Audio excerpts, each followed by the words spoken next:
6 मई की आधी रात भारत के फाइटर प्लेन तैयार थे, जैसे दुश्मनों की सांसें गिन रहे हों। स्कैल्प क्रूज मिसाइल्स, हैमर बम और हमारे कामिकाज़े ड्रोन भी तैयार थे।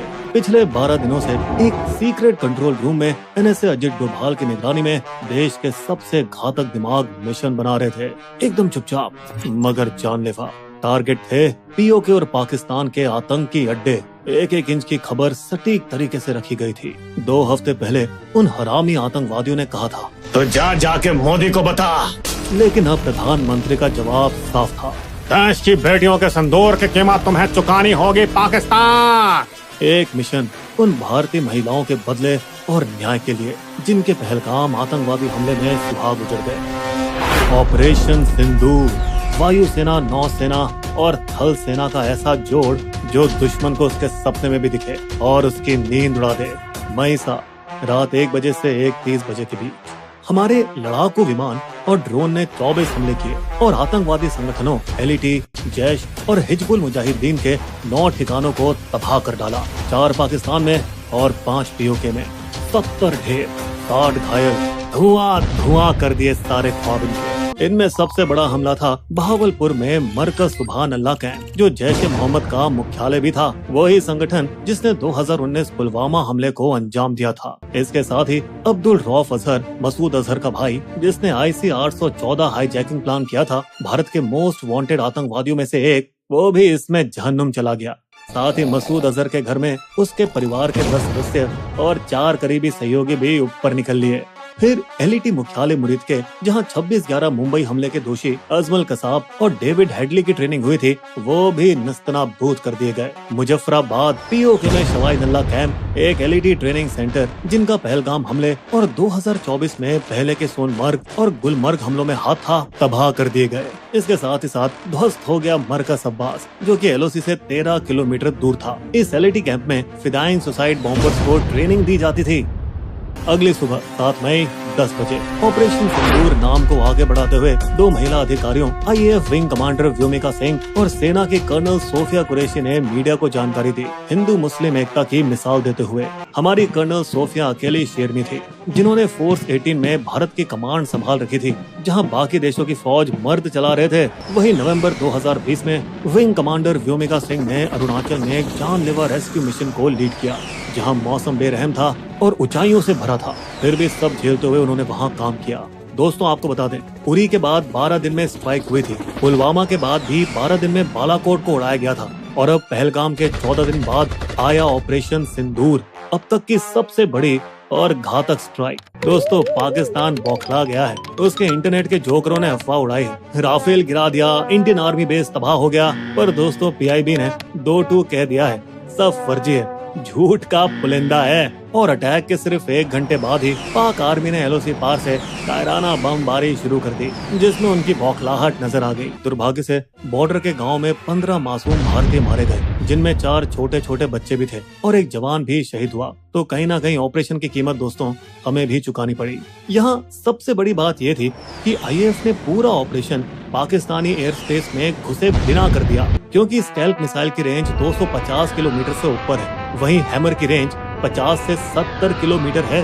और दोस्तों, कामिकाज़े ड्रोन GPS से लैस होते हैं, जिनको कहीं से भी उड़ाया जा सकता है। इसके साथ ही सबसे गहरी चोट लगी जैश ए मोहम्मद के हेडक्वार्टर को बहावलपुर में, जो कि पाकिस्तान के अंदर 100 किलोमीटर की दूरी पर था। अब क्योंकि ये हमारे नए हथियारों की रेंज में था, तो हमने एकदम सटीक वार किया।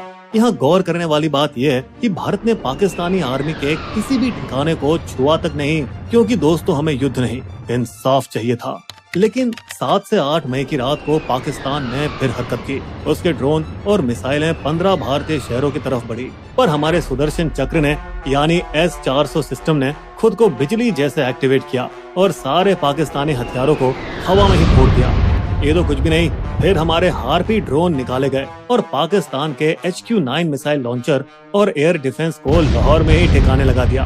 दोस्तों, बता दें कि 8 मई की रात को भी पाकिस्तान ने सस्ते हमास स्टाइल रॉकेट हमले करने की कोशिश की थी जम्मू, पंजाब, राजस्थान के भारतीय आर्मी ठिकानों पर, मगर फिर से इंडिया ने उनका गेम ओवर करके दिखा दिया। तो दोस्तों, पिछले 2 हफ्तों में भारत ने पाकिस्तान पर लगातार दबाव कैसे बनाए रखा, आतंकवादियों की फुल प्लानिंग बेनकाब कैसे की और ऐसा क्या हुआ जिससे हमारी सुरक्षा में सेंध लग पाई, भारत ने आखिर ऐसे क्या ठोस कदम उठाए और कैसे पहलगाम दोषियों को उनके छिपे हुए बिलों से निकाल निकाल कर भगाया गया। दोस्तों, हमारा पहलगाम पार्ट 2 इन्हीं सवालों का जवाब देगा।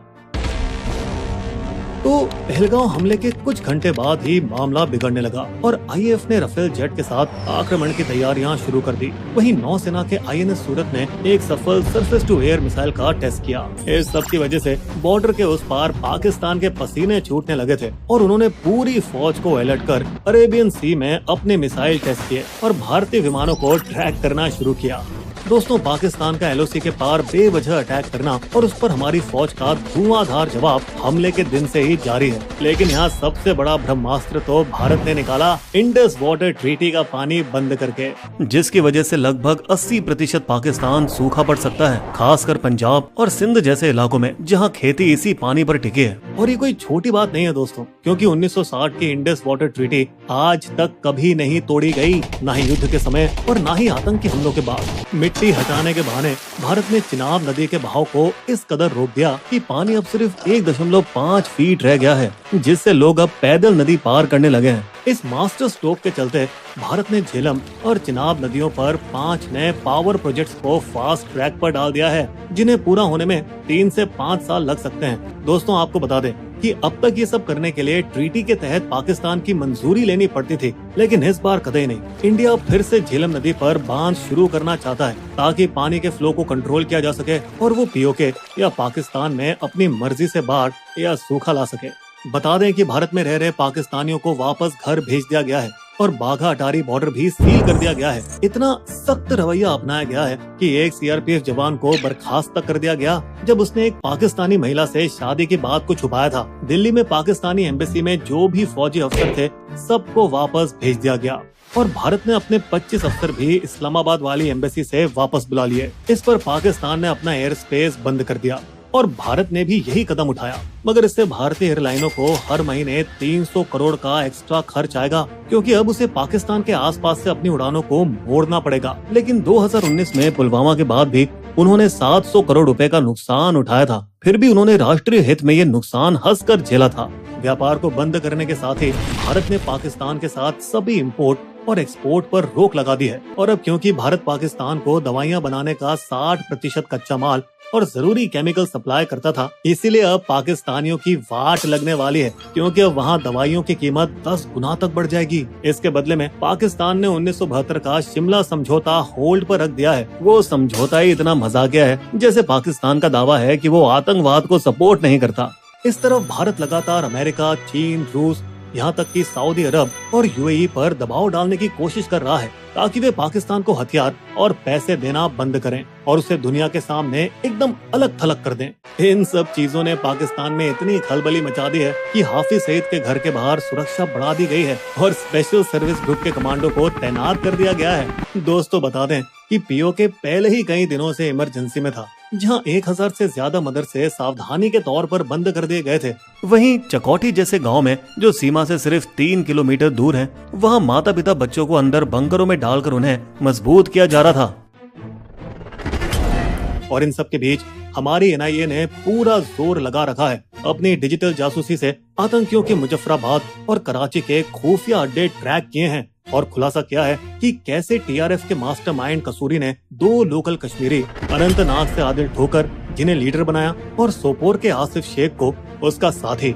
दोस्तों, इनकी कहानी कुछ इस तरह है कि 10 साल पहले ठोकर बस एक पार्ट टाइम स्कूल टीचर था, लेकिन जब उसने मारे गए आतंकियों के जनाजे में जाना शुरू किया, वहीं से उसकी आंखों में जन्नत का सपना आने लगा। जिहाद में जुड़ जाओ। और बिना किसी को बताए ठोकर लीगल वीजा पे अटारी बॉर्डर क्रॉस करके पाकिस्तान चला गया और वहाँ जिहाद और हथियारों की ट्रेनिंग ली। आतंकी प्लानिंग की शुरुआत हुई थी एलईटी कमांडर फारूक अहमद और हाशिम मूसा के साथ, जो पाकिस्तान सेना के पूर्व कमांडो और हमले में भी शामिल थे।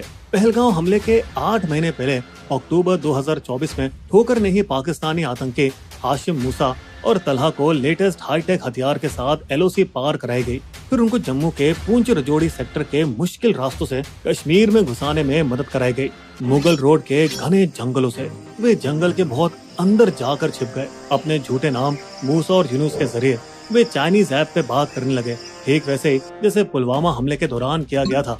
दोस्तों बता दे, पुराने एंटीना वाले मोटे फोन नहीं थे, बल्कि थे लेटेस्ट चाइनीज सैटेलाइट स्मार्टफोन, और इनमें satellite texting, GPS calling, internet जैसे सारे फीचर्स थे जिन्हें ट्रैक करना बेहद ही मुश्किल था, जिनका इस्तेमाल किया गया हमले के दौरान अपने पाकिस्तान में बैठे कायर आकाओं के साथ जुड़े रहने के लिए, जैसे कि कोई कंट्रोल रूम ऑपरेशन चल रहा हो।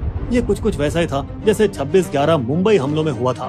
दोस्तों बता दें कि सर्च ऑपरेशन के दौरान आदिल और आसिफ के घर से धमाके का सामान बरामद हुआ था, जिसके बाद उन गद्दारों के घर नष्ट कर दिए गए थे ताकि एक मिसाल कायम की जा सके और युवाओं को पाकिस्तानी आतंकवादियों से जुड़ने से रोका जा सके। इन सब के बावजूद दोस्तों हमने गलतियां तो की हैं, जिसको सरकार ने पार्टी बैठक में भी माना। हम इस हमले को रोक नहीं पाए।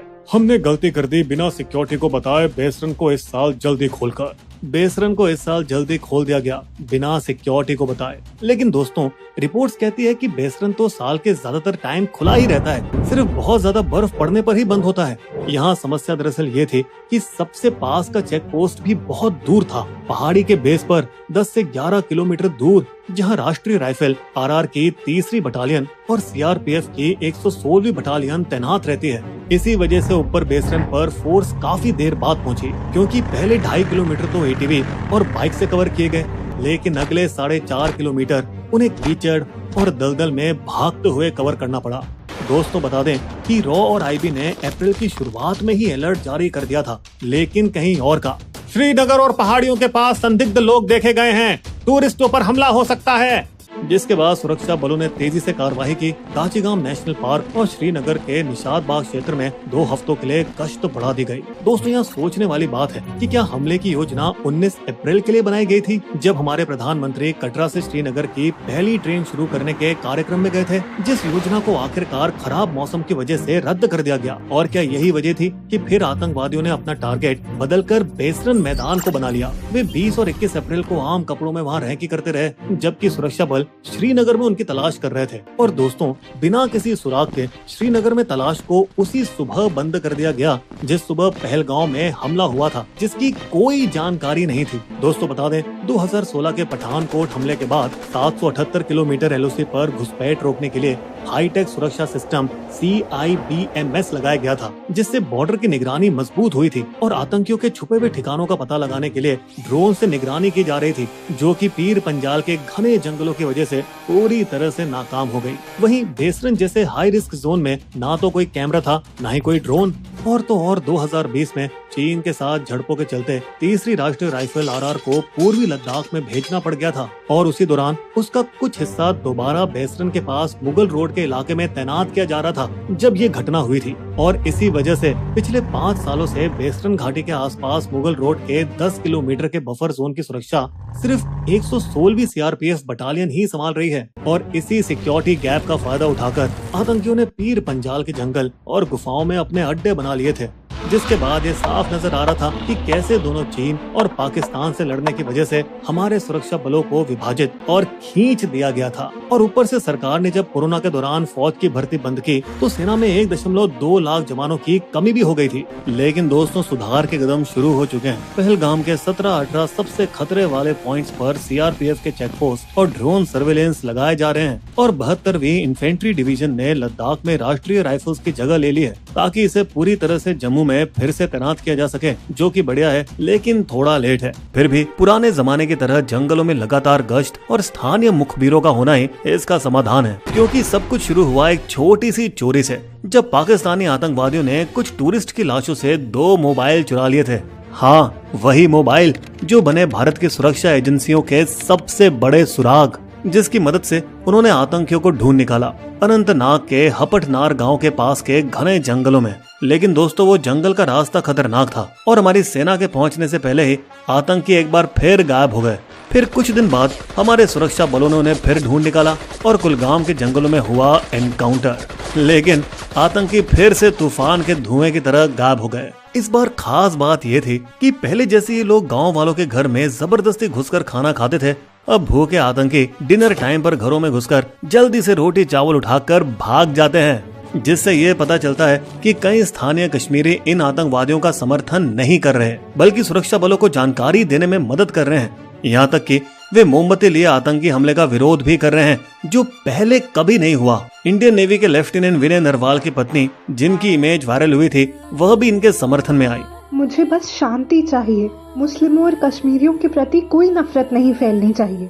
जिस वजह से उन्हें टारगेट बना दिया गया, उन्हें ट्रोल्स द्वारा गाली दी जा रही है। लेकिन फिर यहाँ हमारी सरकार ने हिंदू मुस्लिम एकता का नेक संदेश दिया। एक हिंदू और एक मुस्लिम महिला अफसर को ऑपरेशन सिंदूर का चेहरा बना दिया, जो कि एक बहुत ही घातक और तगड़ा हमला था, जो अब पाकिस्तान को अगला आतंकवादी हमला करने से पहले 2 बार सोचने पर मजबूर करेगा। दोस्तों, हमें उम्मीद है कि हमले के सीधे जिम्मेदार आतंकवादियों को भी जल्द ही पकड़ लिया जाएगा। इस भारी तनाव की घड़ी में हम ये आशा करते हैं कि दोनों न्यूक्लियर देशों के बीच जंग नहीं, अमन हो।